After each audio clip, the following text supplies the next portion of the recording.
वस्तु के कांटेक्ट में आना है, सीधा वस्तु के कांटेक्ट में। इसीलिए आगे कहते हैं, जाहि तत्व को मुनिवर खोजे, ब्रह्मादिक सो ज्ञानी, सोई तत्व गुरु चरणन लागे, भक्ति हेत कर प्राणी।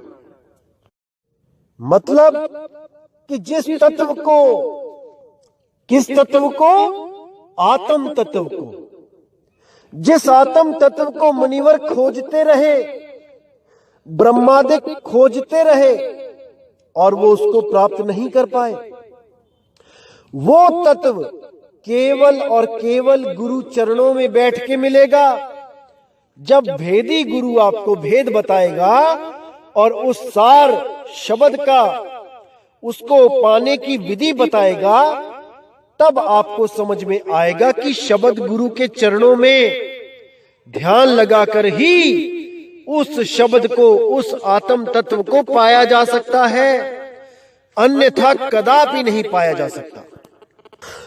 लेकिन उसको पाने के लिए भी कुछ बहुत इंपॉर्टेंट चीजें हैं जो आपके पास होनी चाहिए, जो आपके आचरण में होनी चाहिए।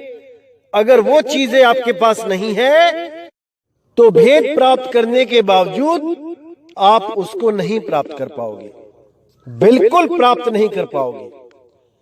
जैसे आपके अंदर दया होनी चाहिए, प्रेम होना चाहिए, संतोष होना चाहिए, गुरु के प्रति पूर्ण विश्वास होना चाहिए कि गुरु ने जो मुझे रास्ता बताया है वो बिल्कुल सत्य है, उसके अलावा सब कुछ झूठ है। जब तक ये भावना भी आपके मन में नहीं है, तब तक आप उसको प्राप्त नहीं कर सकते, क्योंकि आपका मन दुविधा में ही रहेगा कि शायद ये सत्य है भी कि नहीं, क्योंकि आंखों से ये चीजें दिखाई नहीं देती, ये केवल और केवल विवेक के द्वारा समझ में आती हैं, अन्यथा कदापि नहीं आती। इसलिए बोला है, कहे कबीर सुनो भाई साधो, मैं तो हूं विश्वास में। पहले आपको पूर्ण रूप से स्थिर होना पड़ेगा गुरु के ज्ञान में कि जो गुरु जी ने बताया है वो परम सत्य है और उसी को प्राप्त करना मेरी जिंदगी का परम लक्ष्य है। तो आगे क्या कहती है वाणी? प्रथमे दया दीनता आवे, हांसी मिथ्या त्यागी, आत्म चीन परमात्म जाने, सदा रहे अनुरागी। शब्द प्रतीत और शब्द कसौटी, निस दिन बिरह बिरागी, जहां को अर्थ तहां लो बूझे, जहां लागी तहां लागी। यानी सबसे पहले तो आपके मन में दया आनी चाहिए, लोगों के प्रति दया भाव हो, जीवों के प्रति दया भाव हो, जीव हत्या कदापि ना करें। उसके बाद हांसी मिथ्या त्यागना है, निंदा चुगली से बचना है, किसी का मजाक नहीं उड़ाना, कोई गोरा है, कोई काला है, कोई शरीर से टेढ़ा है, बिल्कुल भी मन में भाव नहीं आना चाहिए कि देखो इसका कैसा शरीर है, इसकी कैसी शक्ल है। अरे सब उसके कर्मों के अनुसार उसको मिला है। अगर कोई बहुत गोरा है, बहुत स्मार्ट है, तो वो केवल उसके कर्मों की वजह से है। अगर कोई बहुत काला है और बहुत बदरूप है, बहुत ही गंदी शक्ल है किसी की, तो वो केवल उसके कर्मों के अनुसार है।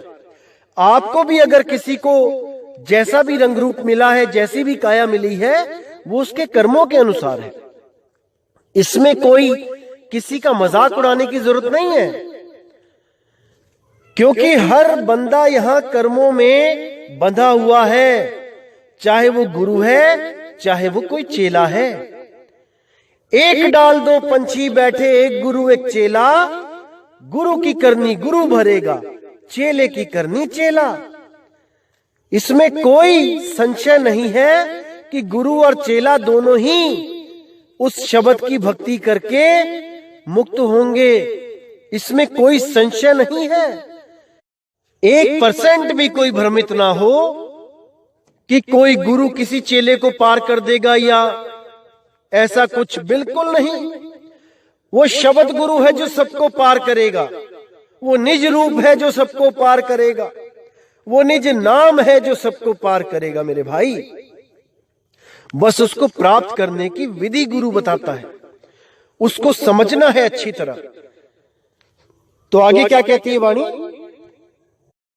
आत्म चीन परमात्म जाने, सदा रहे अनुरागी।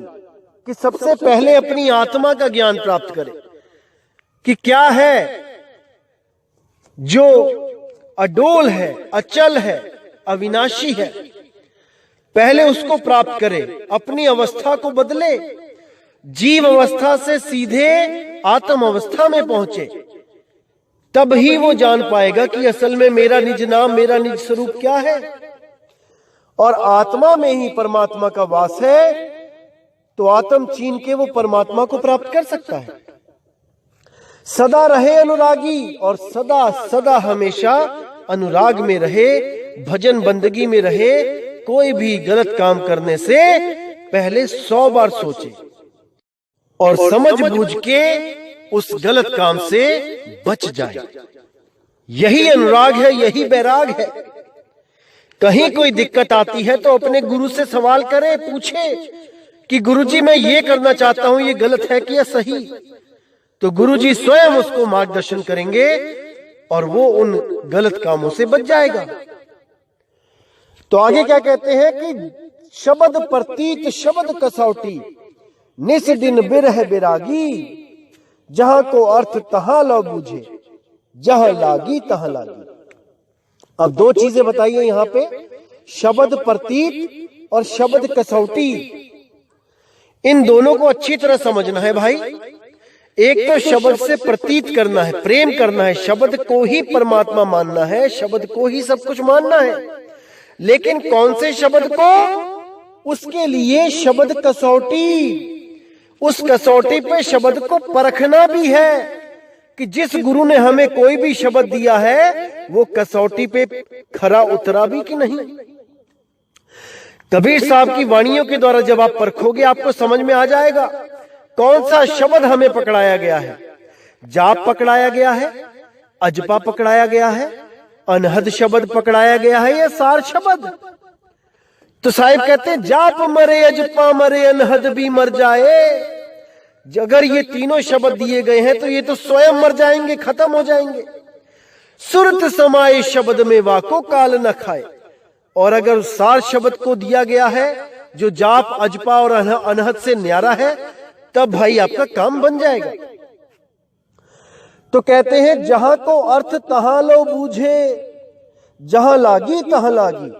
यानी कि कोई भी गुरु कोई भी वाणी बताता है आपको तो वो सही जगह उस वाणी को लगा रहा है कि नहीं, कहीं उस वाणी को बोल के भ्रमित तो नहीं कर रहा। कहां पर कौन सी वाणी यूज होगी इसका ज्ञान उसको है कि नहीं। जैसे आपने देखा है कि कई गुरु लोग आजकल क्या कर रहे हैं, केवल और केवल अपनी संगत बढ़ाने के लिए क्या कह देते हैं संगत में कि तुमने कुछ नहीं करना, जो करेगा सो गुरु करेगा, गुरु तुम्हें खुद पार कर देगा, तुमने कुछ नहीं करना। और वाणी क्या यूज करते हैं, ना कुछ किया ना कर सका ना करने जोग शरीर, और जो कुछ किया सो गुरु किया, भयो कबीर कबीर। देखो कबीर साहब कह रहे हैं कि तुम कुछ नहीं कर सकते, मैंने कुछ नहीं किया, जो कुछ करेगा वो गुरु करेगा, इसलिए तुमने भक्ति भी नहीं करनी, कुछ भी नहीं करना है, गुरु अपनी कमाई से पार कर देगा। अरे मेरे भाई, ये वाणी कहां की और फिट तुमने कहां कर दी। ये वाणी तब की है जब पांडवों ने काशी में हल्ला मचा दिया था, झूठी अफवाह फैला दी थी कि कबीर साहब बहुत बड़ा भंडारा कर रहे हैं, 3 दिन चलेगा। तो वहां पर कबीर साहब ने ये वाणी बोली थी कि जो कुछ किया सो हरि किया, भयो कबीर कबीर। तो कहां की वाणी उठा के कहां फिट करके लोगों को भरमाने में कोई कसर नहीं छोड़ते। इसीलिए बोला जहां को अर्थ तहां ला बूझे, जहां लागी तहां लागी। जहां पर वो लगनी चाहिए वाणी वहीं पे लगा के उसका सही अर्थ बता के शिष्य के सारे भ्रम दूर करे, वही सतगुरु है। अब कहते हैं कहे कबीर यह तत् जो बूझे, माने सीख हमारी, काल दुकाल तहां नहीं व्यापे, सदा करो रखवारी। कि जो भी मेरा हंस मेरे इस तत्व ज्ञान को समझ जाएगा, इस पे विचार करेगा, उसको बूझेगा, माने सीख हमारी मेरे कहे पर जो चलेगा, काल दुकाल तहां नहीं व्यापे, वहां पर काल का जोर नहीं चलेगा और हमेशा के लिए उस जीव की रखवाली की जाएगी। सदा करो रखवारी, मैं हमेशा उसकी रखवारी करूंगा जो भी इस तत्व ज्ञान को बूझेगा, क्योंकि बिना बूझे ये ज्ञान नहीं समझ में आ सकता भाई, ये नहीं समझ में आ सकता, इसको बूझना पड़ता है। सत्य नाम है सार, बूझो संत विवेक करी, उतरो भव जल पार, सतगुरु का उपदेश यही।